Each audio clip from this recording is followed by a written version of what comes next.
ನೋಡ್ರಿ ಈ ಥರ ನೀವು ಹಸಿ ಕಡಲೆ ಹಿಟ್ಟಿನಿಂದ ಪಲ್ಯನ ಮಾಡಿ ನೋಡ್ರಿ. ಭಾಳ ಅಂದ್ರೆ ಭಾಳ ಸಖತ್ತಾಗೆ ಬರ್ತೈತಿ. ಮತ್ತೆ ಮಾಡ್ಕೊಂಡು ತಿಂತೀರಿ. ಹಾಯ್ ಎಲ್ಲರಿಗೂ ನಮಸ್ಕಾರ. ಹೇಗಿದ್ದೀರಿ? ಚೆನ್ನಾಗಿದ್ದೀರಾ? ನಾನು ಕೂಡ ಚೆನ್ನಾಗಿದ್ದೀನಿ. ನೀವು ಚೆನ್ನಾಗಿದ್ದೀರಾ ಅಂತ ಅಂದ್ಕೊಂಡಿದ್ದೀನಿ. Welcome to my Banashankari all in one ಚಾನಲ್ಗೆ.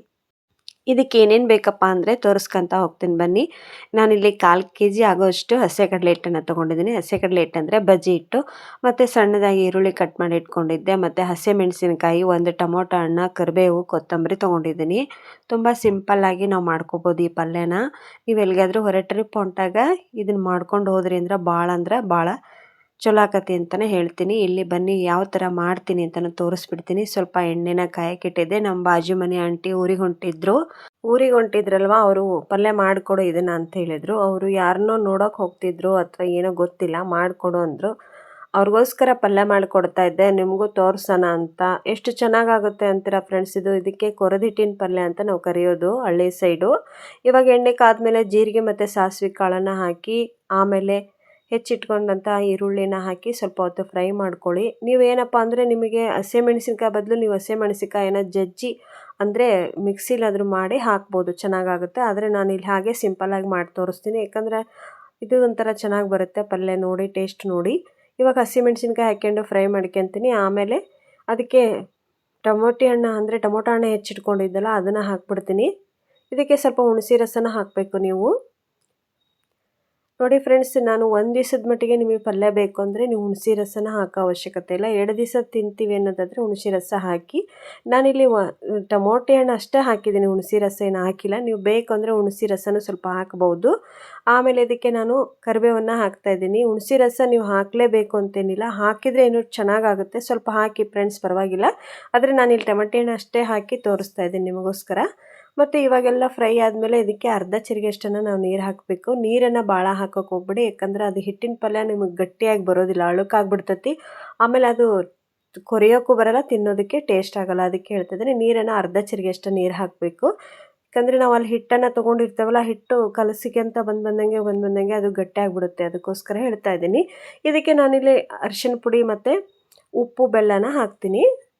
ಇದೊಂಥರ ಚೆನ್ನಾಗಾಗುತ್ತೆ, ಟೇಸ್ಟ್ ಮಾಡಿ. ಸೂಪರಾಗಿ ಬರುತ್ತೆ ಪಲ್ಯ ಮಾತ್ರ. ನೋಡಿ, ಅರಿಶಿನ ಪುಡಿ, ಉಪ್ಪು, ಸ್ವಲ್ಪ ಬೆಲ್ಲ ಹಾಕಿ ಕುದಿಯೋಕೆ ಬಿಟ್ಬಿಡೋಣ. ಮನೆಯಲ್ಲಿ ಎಲ್ಲರ ಮನೆಯಲ್ಲೂ ಸಾಮಾನ್ಯವಾಗಿ ಹಸಿ ಕಡಲೆ ಹಿಟ್ಟು ಇದ್ದೇ ಇರುತ್ತಲ್ವ. ಹಸಿ ಕಡಲೆ ಹಿಟ್ಟಿಂದ ಈ ಥರ ಕೊರದು ಹಿಟ್ಟಿನ ಪಲ್ಯ ಆರಾಮಾಗಿ ಮಾಡ್ಕೊಂಡು ತಿನ್ಬೋದು ಅಂತ ಹೇಳ್ಕೊಡ್ತಾ ಇದ್ದೀನಿ. ಯಾಕಂದರೆ ಕೆಲವೊಬ್ಬರಿಗೆ ಇದು ಪಲ್ಯ ಗೊತ್ತಿಲ್ಲ ಅಂತಲೇ ಹೇಳ್ಬೋದು.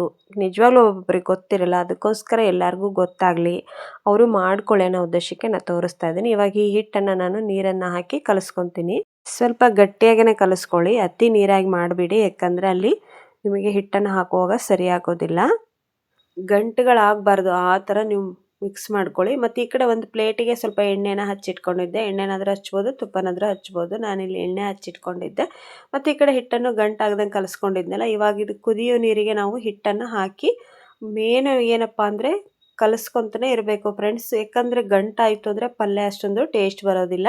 ನೋಡಿ, ಇವಾಗ ನಾನು ಸಡನ್ಲಿ ಹಿಟ್ಟನ್ನು ಹಾಕಿಬಿಟ್ಟಲ್ವ, ಮಿಕ್ಸ್ ಮಾಡ್ಕೊತಾನೆ ಇರ್ತೀನಿ. ನೋಡಿ ಫ್ರೆಂಡ್ಸ್, ತೋರಿಸ್ತೀನಿ ನಿಮಗೆ. ಈ ಥರ ಬಿಡಬಾರ್ದು ಫ್ರೆಂಡ್ಸ್, ಬಿಟ್ರಿ ಅಂದರೆ ಅದು ಗಂಟು ಆಗಿಬಿಡುತ್ತೆ, ಅಷ್ಟೊಂದು ಚೆನ್ನಾಗಿ ಬರೋದಿಲ್ಲ ಪಲ್ಯ. ಅದಕ್ಕೆ ಹೇಳ್ತಾ ಇದ್ದೀನಿ.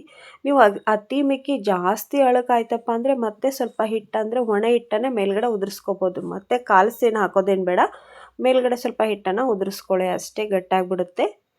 ಕೆಲವೊಬ್ಬರಿಗೆ ಗೊತ್ತಾಗಲ್ಲ, ಫಸ್ಟ್ ಟೈಮ್ ಮಾಡೋರಿಗೆ. ಜಾಸ್ತಿ ನೀರಾಯಿತು, ಅಳುಕಾಯಿತು ಅಂದರೆ ಮೇಲ್ಗಡೆ ಒಂದು ಸ್ವಲ್ಪ ಒಣ ಹಿಟ್ಟನ್ನು ಹಾಕಿ ಮತ್ತೆ ಮಿಕ್ಸ್ ಮಾಡಿಕೊಡ್ರಿ.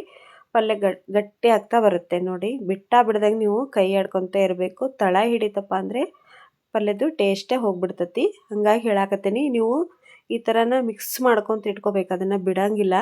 ನೋಡಿ, ನಾನಿಲ್ಲಿ ಕರೆಕ್ಟ್ ಸೈಜಲ್ಲೇ ಹಿಟ್ಟನ್ನು ತೊಗೊಂಡಿದ್ದಲ್ವ, ಹಾಗಾಗಿ ನನಗೇನಿಲ್ಲಿ ಅಳಕೇನು ಅನಿಸ್ತಿಲ್ಲ. ಅಂದರೆ ನೀರೇನು ಆಗಲಿಲ್ಲ, ತುಂಬ ಚೆನ್ನಾಗಿ ಬಂತು ಪಲ್ಯ.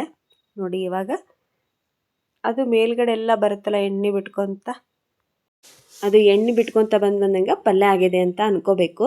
ಇದನ್ನು ಜಾಸ್ತಿ ಮಾಡ್ತೀವ್ರಿ ನಾವು. ಎಷ್ಟು ಟೇಸ್ಟ್ ಆಕತಿ ಅಂತೀರಾ ನೀವೇ. ಖಂಡಿತ ಒಂದೇ ಸಲ ಟ್ರೈ ಮಾಡ್ಬೇಕ್ರಿ ಫ್ರೆಂಡ್ಸ್.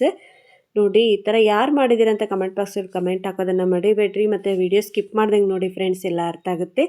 ಇವಾಗ ಇದನ್ನು ನಾನು ಆ ಕಡೆ ಒಂದು ಪ್ಲೇಟಿಗೆ ಏನು ಎಣ್ಣೆ ಹಚ್ಚಿಟ್ಕೊಂಡಿದ್ನಲ್ಲ ಅದಕ್ಕೆ ಹಾಕ್ಬಿಡ್ತೀನಿ. ನಿಮ್ಗೆ ಗೊತ್ತಾಗುತ್ತೆ ನೋಡಿರಿ, ಈ ಥರ ತಳನ ಹಿಡಿಬಾರ್ದು. ಅದು ಮೇಲ್ಗಡೆ ಹಿಟ್ಟು ಈ ಥರ ಮೇಲೆ ನಾವು ಏನು ಚಮಚದಿಂದ ಕಲಸಿದ ತಕ್ಷಣ ಮೇಲ್ಗಡೆ ಬರಬೇಕು. ಇವಾಗ ನಾನು ಆ ಪ್ಲೇಟಿಗೆ ಹಾಕ್ತಿದ್ದೀನಿ, ಕೆಳಗೆ ಎಣ್ಣೆ ಹಚ್ಕೊಳ್ಬೇಕು, ಇಲ್ಲಾಂದರೆ ತುಪ್ಪನಾದರೂ ಹಚ್ಕೊಳ್ಳಿ. ಮೊದಲಿಗೆ ಒಂದು ಸ್ಪೂನಿಂದ ಈ ಥರ ಮೇಲ್ಗಡೆ ಎಲ್ಲ ಸರಿ ಮಾಡ್ಕೊಳ್ಳಿ. ಆಮೇಲೆ ಕೈಗೆ ಸ್ವಲ್ಪ ನೀರನ್ನು ಹಚ್ಕೊಂಡು ನೀವು ತಟ್ಕೋಬೋದು, ಏನೂ ಆಗೋದಿಲ್ಲ ಅದು. ನೋಡಿ ಇವಾಗ ನಾನು ಕೈಗೆ ಸ್ವಲ್ಪನೇ ನೀರು ಹಚ್ಕೊಂಡು ತೊಟ್ತೀನಿ ನೋಡಿರಿ. ಈ ಥರ ಏನೂ ಆಗೋಲ್ಲ ಫ್ರೆಂಡ್ಸ್. ಇದು ಮತ್ತೊಂದು ಸ್ವಲ್ಪ ಹೊತ್ತು ಬಿಟ್ಟಾದರೂ ನೀವು ಕಟ್ ಮಾಡ್ಕೋಬೋದು. ಈಗ ಏನೂ ಆಗೋಲ್ಲ. ಅಷ್ಟು ಒಂಥರ ಸ್ವೀಟ್ ಟೈಪ್ ಇರುತ್ತೆ, ಅಷ್ಟೇ ಮೆದುವಾಗಿರ್ತೈತಿ, ಅಷ್ಟೇ ರುಚಿನೂ ಇರ್ತೈತಿ. ಟ್ರೈ ಮಾಡಿರಿ, ಬಿಡಬೇಡ್ರಿ ಫ್ರೆಂಡ್ಸ್, ಮಿಸ್ ಮಾಡ್ಕೋಬೇಡಿ ದಯವಿಟ್ಟು. ಈ ಪಲ್ಯನ ಎಲ್ಲ ತೋರಿಸಿದ್ದೀನಿ ಯಾವ ಥರ ಮಾಡಬೇಕು ಅಂತ ನಿಮಗೆ A to Z. ಏನಾದರೂ ಡೌಟ್ ಇದ್ದರೆ ಕಮೆಂಟ್ ಬಾಕ್ಸ್ ಒಳಗೆ ಕಮೆಂಟ್ ಹಾಕಿರಿ. ಆದರೆ ಈ ಪಲ್ಯದ ಟೇಸ್ಟ್ ತಿನ್ನೋದನ್ನು ಖಂಡಿತ ಮರಿಬೇಡ್ರಿ. ಮೇಲ್ಗಡೆ ಸ್ವಲ್ಪ ಕರಿ ಎಳ್ಳನ್ನು ಉದುರಿಸ್ಕೊತಾ ಇದ್ದೀನಿ, ಚೆನ್ನಾಗಿ ಕಾಣಲಿ ಅಂತ. ಟೇಸ್ಟು ಬರುತ್ತೆ ಫ್ರೆಂಡ್ಸ್. ಯಾಕಂದರೆ ನಾವು ಸಂಕ್ರಾಂತಿಗೆ ಹೊಂಟ್ವಿ ಅಂದರೆ ರೊಟ್ಟಿಗೆ ಸಹಿತ ಎಳ್ಳು ಹಚ್ತೀವಲ್ವೇನ್ರಿ, ಅದಕ್ಕೆ ಹೇಳಕತ್ತೇನೆ ರೀ. ಸ್ವಲ್ಪ ಎಳ್ಳು ಹಚ್ಕೊಂಡಿದ್ದೀನಿ, ಮತ್ತು ಸ್ವಲ್ಪ ಕೊಬ್ಬರಿನ ಉದುರಿಸ್ಕೊತಾ ಇದ್ದೀನಿ. ಹಸಿ ಕೊಬ್ಬರಿನಾದರೂ ಉದುರಿಸ್ಕೊಳ್ಳಿ, ಒಣ ಕೊಬ್ಬರಿನಾದರೂ ಉದುರಿಸ್ಕೊಳ್ಳಿ. ಇಲ್ಲಿ ನಾನು ಸ್ವಲ್ಪ ಒಣ ಕೊಬ್ಬರಿನೇ ಹಾಕ್ತಾಯಿದ್ದೀನಿ, ಮತ್ತು ಕೊತ್ತಂಬರಿ ಸೊಪ್ಪನ್ನು ಮೇಲ್ಗಡೆ ಹಾಕಿ ಮತ್ತೆ ಕೈಗೆ ಸ್ವಲ್ಪ ನೀರನ್ನು ಅದ್ಕೊಂಡು ತಡ್ತೀನಿ. ಒಂದು 10 ನಿಮಿಷ ರೀ. ಆಮೇಲೆ ನೀವು ಹೆಂಗೆ ಬೇಕು ಹಂಗೆ ಪೀಸ್ ಮಾಡ್ಕೋಬೋದು. ಜಾಸ್ತಿ ಇದನ್ನು ಕರದಂಟು ಅಂತಾರಲ್ಲ, ಕೊಬ್ಬರಿ ಚಿನ್ನಿ ಅಂತೇವೆ ನಾವು, ಅದನ್ನು ನೀವು ತಿಂದಿರ್ತೀರಲ್ವ, ಸೇಮ್ ಟು ಸೇಮ್ ನೋಡಿರಿ.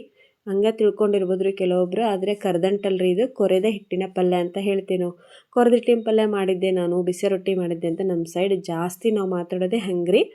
ಅದಕ್ಕೆ ಹೇಳಾಕತ್ತೀನಿ, ನೀವು ದಯವಿಟ್ಟು ಮಿಸ್ ಮಾಡ್ಕೊಳ್ದೇ ಈ ಪಲ್ಯನ ತಿಂದು ಟೇಸ್ಟ್ ಮಾಡಿ ಹೇಗಿತ್ತು ಅಂತ ಕಮೆಂಟ್ ಬಾಕ್ಸ್ ಒಳಗೆ ಕಮೆಂಟ್ ಹಾಕೋದನ್ನು ಮರಿಬೇಡ್ರಿ.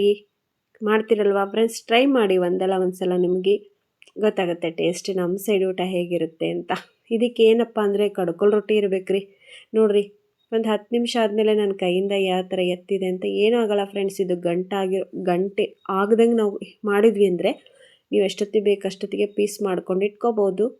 ನೀವು ಹುಣಸೆ ರಸನ ಬೇಕು ಅಂದರೆ ಹಾಕಿರಿ, ಬೇಡ ಅಂದರೆ ಸ್ಕಿಪ್ ಮಾಡಿ. ನಾನಿಲ್ಲಿ ಹಾಕಿಲ್ಲ. ಹಾಕಿದರೆ ಇನ್ನೂ ಟೇಸ್ಟ್ ಆಗುತ್ತೆ, ಖಂಡಿತ ಹಾಕಿರಿ. ಸ್ವಲ್ಪ ಹಾಕಿ, ಭಾಳ ಹಾಕೋಕ್ಕೆ ಹೋಗ್ಬೇಡಿ. ಇಲ್ಲಾಂದರೆ ಟೊಮೊಟೊ ಹಣ್ಣನ್ನು ಹಾಕೋದನ್ನು ಬಿಡಿ. ಇವಾಗ ನಾನೆಲ್ಲ ಕಟ್ ಮಾಡಿ ಇಟ್ಕೊಂಡಿದ್ದೆ, ಒಂದೊಂದೇ ಪೀಸ್ ತೆಗಿತಾ ಇದ್ದೀನಿ ನೋಡಿರಿ. ನಾನಂತೂ ಬರೇ ಬೈಯಿಂದನ ತಿಂದು ಟೇಸ್ಟ್ ನೋಡಿದೆ, ಅಷ್ಟು ಚೆನ್ನಾಗಾಗಿತ್ತು. ಖಂಡಿತ ಚೆನ್ನಾಗುತ್ತೆ ಫ್ರೆಂಡ್ಸ್, ಟ್ರೈ ಮಾಡಿರಿ. ನೋಡಿರಿ, ಯಾವುದಾದ್ರೂ ಸ್ವೀಟು ಅಥವಾ ಹಲ್ವಾ ಅಂತ ಅನ್ಕೋಬೋದು ನೀವು. ಅಲ್ಲ ಫ್ರೆಂಡ್ಸ್, ಇದು ಕೊರೆದಿಟ್ಟಿನ ಪಲ್ಯ ಮಸ್ತ್ ಅಂದ್ರೆ ಮಸ್ತ್ ಬರ್ತದೆ ರೀ. ಮತ್ತು ಟ್ರೈ ಮಾಡಿರಿ. ಬನ್ನಿ ನಮ್ಮ ಮನೆಗೆ, ಕೊರೆದಿಟ್ಟಿನ ಪಲ್ಯ ತಿಂದು ಟೇಸ್ಟ್ ಹೇಗಿತ್ತು ಅಂತ ಹೇಳ್ತೀರಾ ನೀವು. ಮತ್ತು ನಾನು ಆ ಕಡೆನೂ ಬಿಸಿ ಬಿಸಿ ರೊಟ್ಟಿನೂ ಮಾಡಿದ್ದೆ. ಬಿಸಿ ಬಿಸಿ ರೊಟ್ಟಿ, ಕಡಲೆ ಚಟ್ನಿ, ಮೊಸರು ಮತ್ತು ಹಸೆಕಾಯಿ ಚಟ್ನಿ ಇದ್ದರೆ ಫ್ರೆಂಡ್ಸು ಸಿಕ್ಕಾಪಟ್ಟೆ ರೊಟ್ಟಿ ತಿಂತೀವಿ ನೋಡಿರಿ ನಾವು. ಮಕ್ಕಳಂದ್ರೆ ಕೈಯಾಗಿ ಹಿಡ್ಕೊಂಡು ತಿಂತವ್ರಿ ಇದನ್ನು ಪಲ್ಯನ, ಅಷ್ಟು ರುಚಿ ಕೊಡುತ್ತೆ. ಎಲ್ಲದನ್ನು ಪೀಸ್ ಮಾಡಿ ಬಾಜು ಮನೆಯವರಿಗೆ ಒಂದು ಬಾಕ್ಸಿಗೆ ಹಾಕಿಕೊಟ್ಟೆ. ಅವರು ಕೇಳಿದ್ರು ಮಾಡಿಕೊಡು ಅಂತ, ಅವ್ರಿಗೋಸ್ಕರನೂ ಮಾಡಿದೆ, ನಿಮಗೋಸ್ಕರನೂ ಮಾಡಿದೆ. ಬಾಕ್ಸ್ ಒಳಗೆ ಹಾಕಿ ಕೊಡ್ತೀನಿ.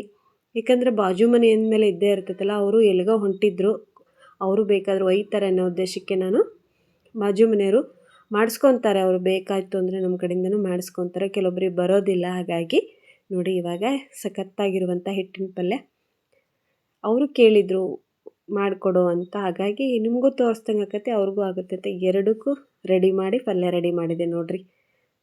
ಭಾಳ ಏನು ಟೈಮ್ ಇಡೋಂಗಿಲ್ಲ, ಒಂದು 20 ನಿಮಿಷ ಸಾಕು ಈ ಪಲ್ಯ ಮಾಡೋದಕ್ಕೆ. ಆದರೆ ಗಂಟಾಗ್ದಂಗೆ ನೀವು ಕಲಿಸ್ಬೇಕು ಹಿಟ್ಟನ್ನು, ಅದು ಮಾತ್ರ ನೆನಪಿರಲಿ. ಗಂಟಾಯಿತು ಅಂದರೆ ಪಲ್ಯ ಕೆಡ್ತು ಅಂತಲೇ ಅರ್ಥ.